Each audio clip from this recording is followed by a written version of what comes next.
أصعب ليلة في حياتي وأخطر ليلة، وهذه القضية لعله لا يعرفها إلا محيطي الخاص جدا. اختطفت. كيف؟ أين؟ بعيدا عن التفاصيل لأن القضية قد تكون لها تبعاتها.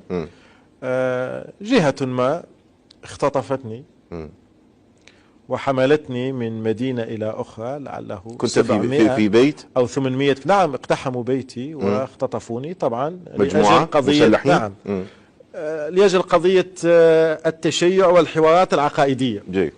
لأنه من ذلك الوقت كنت في جهة ما معروف في الجانب الحواري، وحملت تقريبا 700 كيلومتر ووضعت في مكان لكي أحاكم ولا أعلم بعد المحاكمة.